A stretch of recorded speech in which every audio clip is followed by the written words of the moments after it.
iki kudune damkar iki. Lah iki kudune damkar nek ora damkar ya ora iso no.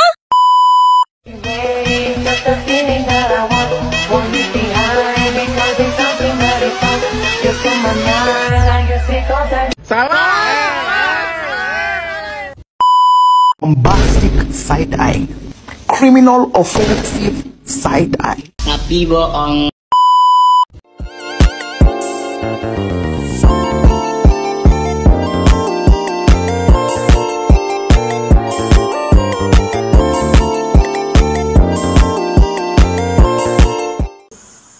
Untuk materi yang akan saya bawakan yaitu pasar dan peran pemerintah. Untuk yang pertama ada pasar. Jadi pasar adalah tempat bertemunya calon penjual dan calon pembeli barang dan jasa. Di pasar antara penjual dan pembeli akan melakukan transaksi. Transaksi itu sendiri adalah kesepakatan dalam kegiatan jual beli. Syarat terjadinya transaksi adalah ada barang yang diperjualbelikan, ada pedagang, ada pembeli, ada kesepakatan harga barang, dan tidak ada paksaan dari pihak manapun. Oke, selanjutnya ada unsur dan komponen pasar, yaitu satu, ada penjual, yang kedua, ada pembeli, dan yang ketiga, ada barang dan jasa, yang keempat, ada alat pembayaran, yang kelima, tempat, dan yang keenam, ada sistem, yang ketujuh, ada perantara atau agen. Oke, yang kedua, ada peran pemerintah dalam bidang ekonomi. Dalam masa sekarang ini, banyaknya perkembangan dan kemajuan akibat semakin majunya teknologi dan banyaknya penemuan-penemuan baru, serta semakin terbukanya perekonomian antara negara, menyebabkan begitu banyak kepentingan yang saling terkait dan berbenturan. Hal ini menyebabkan peran pemerintah semakin dibutuhkan dalam mengatur jalannya sistem perekonomian, karena tidak sepenuhnya semua bidang perekonomian itu dapat ditangani oleh swasta. Dengan demikian, dalam sistem perekonomian modern, peranan pemerintah dapat dibagi dalam 3 bagian, yaitu 1. Peran alokasi, yang kedua, peran distribusi, yang ketiga, peran stabilitasi. Peran alokasi oleh pemerintah ini sangat dibutuhkan terutama dalam hal menyediakan barang-barang yang tidak dapat disediakan oleh swasta, yaitu barang-barang umum atau disebut juga barang publik. Karena dalam sistem perekonomian suatu negara, tidak semua barang dapat disediakan oleh swasta dan dapat diperoleh melalui sistem pasar. Dalam hal seperti ini, maka pemerintah harus bisa menyediakan apa yang disebut barang publik. Tidak dapat tersedianya barang-barang publik tersebut melalui sistem pasar, disebut dengan kegagalan pasar. Hal ini dikarenakan manfaat dari barang tersebut tidak dapat dinikmati hanya oleh yang memiliki sendiri, tapi dapat dimiliki atau dinikmati pula oleh yang lain. Dengan kata lain, barang tersebut tidak mempunyai sifat pengecualian seperti halnya barang swasta. Contohnya seperti udara bersih, jalan umum, jembatan, dan lain sebagainya.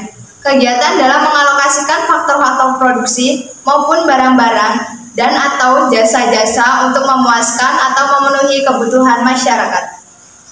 Jadi, kegiatan ini untuk memenuhi kebutuhan individu maupun kebutuhan masyarakat yang secara efektif tidak dapat dipuaskan oleh mekanisme pasar. Contohnya dalam kegiatan pendidikan, pertahanan, keamanan, dan keadilan. Baik, untuk yang kedua, peran distribusi. Peranan distribusi ini merupakan peranan pemerintah sebagai distribusi pendapatan dan kekayaan. Tidak mudah bagi pemerintah dalam menjalankan peranan ini, karena distribusi ini berkaitan erat dengan masalah keadilan.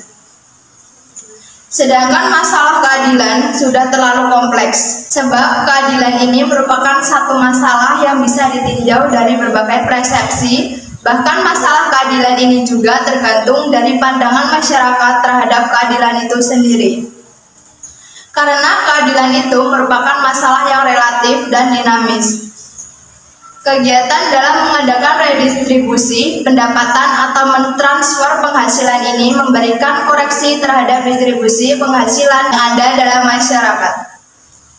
Pemerintah dapat merubah distribusi pendapatan masyarakat baik secara langsung maupun tidak langsung. Secara langsung misalnya dengan pajak progresif, yaitu membedakan pajak yang relatif lebih besar bagi orang kaya dan relatif lebih kecil bagi orang miskin. Disertai subsidi bagi golongan miskin secara tidak langsung. Bisa melalui kebijakan pengeluaran pemerintah, misal pembangunan perumahan tipe sederhana atau RS dan tipe sangat sederhana atau RSS yang lebih banyak porsinya dibanding rumah mewah untuk golongan pendapatan tertentu. Yang ketiga, peran stabilisasi. Peran stabilisasi perekonomian yaitu dengan menggabungkan kebijakan-kebijakan moneter dan kebijakan-kebijakan lain seperti kebijakan fiskal dan perdagangan untuk meningkatkan atau mengurangi besarnya permintaan sehingga dapat mempertahankan dan menghindari inflasi maupun deflasi. Peranan stabilisasi pemerintah dibutuhkan jika terjadi gangguan dalam menstabilisasi perekonomian seperti terjadi deflasi, inflasi, penurunan penerimaan atau penawaran suatu barang yang nantinya masalah-masalah tersebut akan mengakibatkan timbulnya masalah yang lain secara berturut-turut seperti pengangguran, inflasi, dan lain sebagainya. Perlu peran dan fungsi pemerintah dalam perekonomian yaitu sebagai berikut. 1. Pembangunan ekonomi di banyak negara umumnya terjadi akibat intervensi pemerintah baik secara langsung maupun tidak langsung. Intervensi pemerintah diperlukan dalam perekonomian untuk mengurangi dari kegagalan pasar seperti kekakuan harga monopoli dan dampak negatif kegiatan usaha swasta, contohnya pencemaran lingkungan. Yang kedua, mekanisme pasar tidak dapat berfungsi tanpa keberadaan aturan yang dibuat pemerintah. Aturan ini memberikan landasan bagi penerapan aturan main, termasuk pemberian sanksi bagi pelaku ekonomi yang melanggarnya. Peranan pemerintah menjadi lebih penting karena mekanisme pasar saja tidak dapat menyelesaikan semua persoalan ekonomi. Untuk menjamin peran dan fungsi pemerintah mutlak diperlukan dalam perekonomian sebagai pengendali mekanisme pasar.